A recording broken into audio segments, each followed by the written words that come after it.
Breaking news. ఎన్నికల్లో గెలిచి మరోసారి చక్రం తిప్పాలనుకున్న ఆమ్ ఆద్మీ పార్టీకి కోలుకోలేని దెబ్బ కొట్టారు ఢిల్లీ ఓటర్లు. దశాబ్దానికి పైగా అధికారంలో ఉన్న ఆ పాలనకు స్వస్తి పలికారు.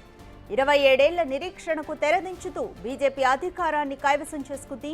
కేజ్రీవాల్ సహా ఆప్ కీలక నేతలంతా ఈ ఎన్నికల్లో పరాభవాన్ని మూటకట్టుకున్నారు. ఆప్ అవినీతికి వ్యతిరేకంగా పుట్టిన అక్రమాల ఊబిలో కూరుకుపోయి అస్తిత్వాన్ని కోల్పోయే పరిస్థితికి దిగజారింది. కేసీఆర్ కుమార్తె కవిత వ్యాపార కాంక్షే కేజ్రీవాల్ పతనానికి కారణమని బలమైన వాదనలు వినిపిస్తున్నాయి.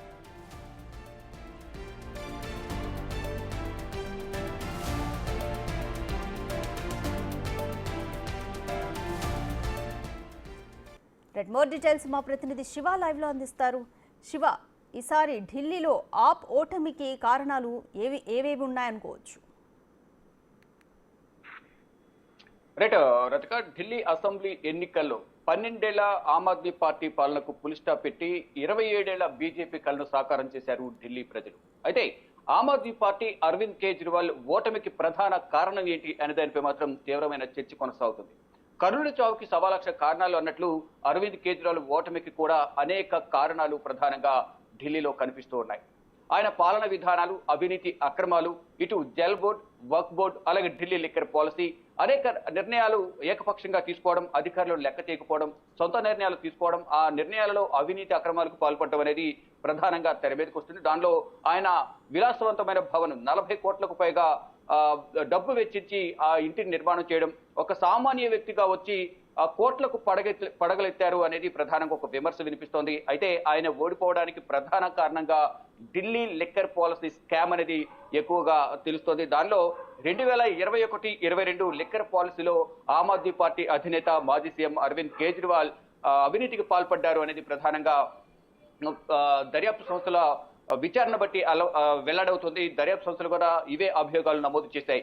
2021-22 లిక్కర్ పాలసీలో దాదాపు ప్రభుత్వ ఆదాయానికి గండిపడే విధంగా, అంటే 2,800 కోట్ల ఆదాయానికి ప్రభుత్వ ఖజానాకు నష్టం వాటిల్లే విధంగా అరవింద్ కేజ్రీవాల్ ఢిల్లీ లిక్కర్ పాలసీ రూపకల్పన చేశారు అనేది కూడా దర్యాప్తు సంస్థలు అభియోగాలు నమోదు చేస్తే, దీనిలో ప్రధాన సూత్రధారులు, పాత్రధారులు ఒకసారి మనం చూసుకుంటే కనుక ఢిల్లీ లిక్కర్ పాలసీకి సంబంధించి ఢిల్లీ ప్రభుత్వంలో అంటే ఆమ్ ఆద్మీ పార్టీలో నెంబర్ 1, నెంబర్ 2గా ఉన్న అరవింద్ కేజ్రీవాల్, మనీష్ సిసోడియా, వీరిద్దరితో పాటు సౌత్ గ్రూప్ కు సంబంధించిన వ్యాపారవేత్తలు, రాజకీయ నేతలు కూడా కీలకంగా వ్యవహరించారు అనేది కూడా ప్రధానంగా తెలుస్తుంది. దానిలో సౌత్ గ్రూప్ లో బీఆర్ఎస్ తెలంగాణ మాజీ సీఎం కేసీఆర్ కుమార్తె బీఆర్ఎస్ ఎమ్మెల్సీ కవిత పేరు ప్రధానంగా వినిపిస్తోంది సౌత్ గ్రూప్ లో. అందులో తెలంగాణ నుంచి సౌత్ గ్రూప్ కు సంబంధించి ప్రధానంగా ఆవిడే కీలకంగా వ్యవహరించారు. 100 కోట్ల రూపాయలు ముడుపులు చేతులు మారడంలో కవితనే కీలకంగా వ్యవహరించారనేది కూడా దర్యాప్తు సంస్థల విచారణలో వెల్లడైనట్టు కూడా గతంలో దర్యాప్తు సంస్థలు కూడా అనేక అభియోగాలు నమోదు చేసింది.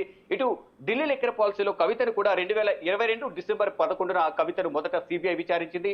ఆ తర్వాత 2023 మార్చిలో ఈడీ నోటీసులు జారీ చేసి కవితను పలుమార్లు ఢిల్లీ ఈడీ కార్యాలయంలో విచారించింది. తర్వాత సుమారు సంవత్సరం పాటు విచారించిన అనంతరం 2024 మార్చి నెలలోనే మళ్ళీ కవితను మార్చి 15 తారీఖున కవితను ఒకవైపు సుప్రీంకోర్టులో కవిత కేసు సంబంధించి విచారణ కొనసాగుతుండగానే అక్కడ విచారణ వాయిదా పడింది. ఇమీడియట్ గా మధ్యాహ్నం సమయంలో కవిత నివాసానికి ఈడీ అధికారులు చేరుకున్నారు. అక్కడ విచారణ పేరుతో ముందుగా విచారించారు. తర్వాత అరెస్ట్ వారెంట్ జారీ చేశారు. జారీ చేసిన తర్వాత కవితను అదే రోజు రాత్రికి ఢిల్లీ తరలించారు. 16వ తేదీన ఆవిడకు మెడికల్ టెస్టులు నిర్వహించిన తర్వాత రౌజీని కోర్టులో హాజరుపరిచారు.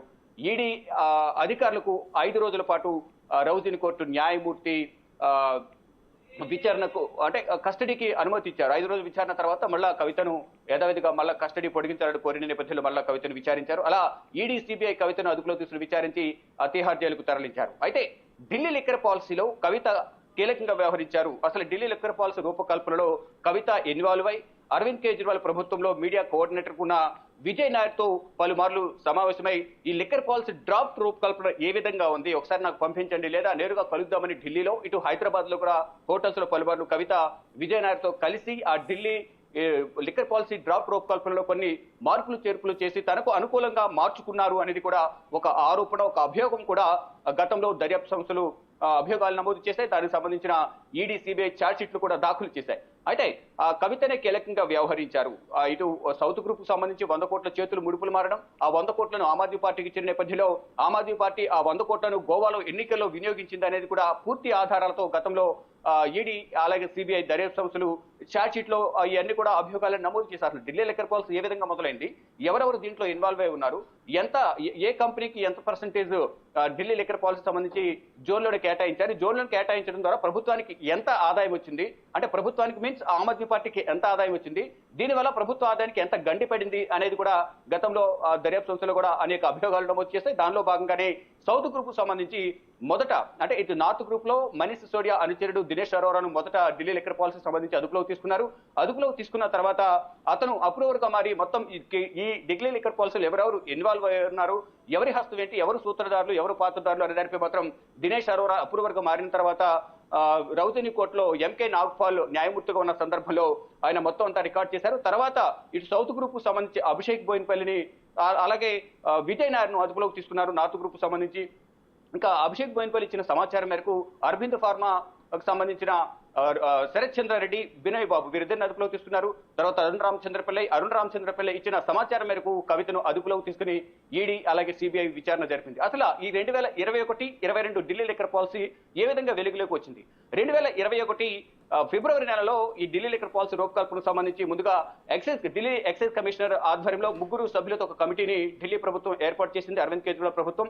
వారు ఆ కమిటీ నివేదికను అరవింద్ కేజ్రీవాల్ కు సమర్పించారు. తర్వాత మరో 3 మంత్రులతో ఒక కమిటీని కూడా ఏర్పాటు చేశారు. ఆ మంత్రుల కమిటీ ఇచ్చిన నివేదికను ఢిల్లీ లెఫ్టినెంట్ గవర్నర్ వికే సక్సేనాకు పంపించారు. వికే సక్సేనా 4 నెలల పాటు ఆయన వద్ద ఉంచుకుని సెప్టెంబర్ నవంబర్ మధ్యలో ఈ నివేదికను తిరిగి అరవింద్ కేజ్రీవాల్కి ఇచ్చారు. అరవింద్ కేజ్రీవాల్కి ఇచ్చిన తర్వాత పాత పాలసీ రద్దు చేసి కొత్త పాలసీని తీసుకురావాలంటూ కూడా ఆయన కూడా ఆదేశాలు జారీ చేశారు. ఇక 2022 ఏప్రిల్ నెలలో నూతనంగా వచ్చిన చీఫ్ సెక్రటరీ ఈ ఢిల్లీ లిక్కర్ పాలసీలు అవినీతి అక్రమాలు జరిగాయి, అవకతవకలు జరిగాయంటూ కూడా ఢిల్లీ లెఫ్టినెంట్ గవర్నర్ కు నరేష్ కుమార్ ఫిర్యాదు చేసిన నేపథ్యంలో లెఫ్టినెంట్ గవర్నర్ ఈ ఫిర్యాదును కేంద్ర హోంశాఖకు ఫార్వర్డ్ చేశారు. కేంద్ర హోంశాఖకు ఆయన కూడా ఫిర్యాదు చేశారు. ఫిర్యాదు చేసిన తర్వాత దర్యాప్తు సంస్థల విచారణకు కేంద్ర హోంశాఖ ఆదేశించిన తర్వాత ఇటు మనీష్ సిసోడియా ప్రధాన అనుచరుడు దినేష్ అరోరాను అదుపులో తీసుకున్నారు. అదుపులో తీసుకున్న తర్వాత విజయ్ నాయర్, దాని తర్వాత సౌత్ గ్రూప్, నార్త్ గ్రూప్ అందరినీ కూడా ఈ లిక్కర్ పాలసీతో లింకులున్న ప్రతి ఒక్కరిని కూడా ఇండో స్పిరిట్ అధినేత సమీర్ మహేంద్రు సంబంధించి కానీ ఇటు నార్త్ గ్రూప్ సంబంధించి సౌత్ గ్రూప్ సంబంధించి అనేక మందిని అదుపులో తీసుకున్న తర్వాత వారిచ్చిన సమాచారం మేరకు మరొకరిని అదుపులో తీసుకోవడం, ఇలా అందరినీ అదుపులో తీసుకున్న తర్వాత ఫైనల్ గా దీనిలో కీలకంగా సూత్రధారులు పాత్రధారులు ఉన్న మనీష్ సిసోడియా, అరవింద్ కేజ్రీవాల్, ఇటు సౌత్ గ్రూప్ కు సంబంధించి కవితను అదుపులో తీసుకున్న తర్వాత మొత్తం తీగలాగితే డొంక కదిలిన చందాన ఢిల్లీ లిక్కర్ పాలసీ అసలు ఏ విధంగా వెలుగులోకి వచ్చింది, ఎంత ప్రభుత్వాన్ని ఆదాయానికి గండిపడింది అనేది కూడా ప్రధానంగా దర్యాప్తు సంస్థలు తమ దర్యాప్తులు వెల్లడించాయి. మరోవైపు ఇటీవల జనవరిలో కూడా కాగ్ కూడా నివేదికను సమర్పించింది. ఈ కాగ్ నివేదిక కూడా ఈ అరవింద్ కేజ్రీవాల్ ఓటమికి మరొక కారణం కూడా తెలుస్తోంది.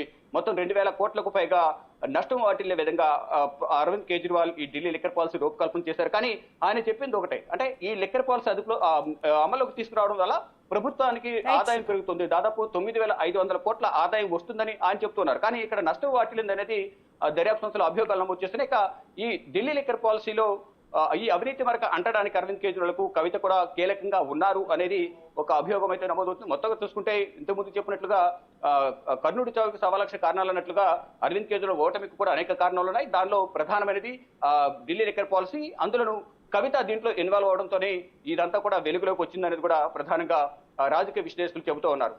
రాధిక.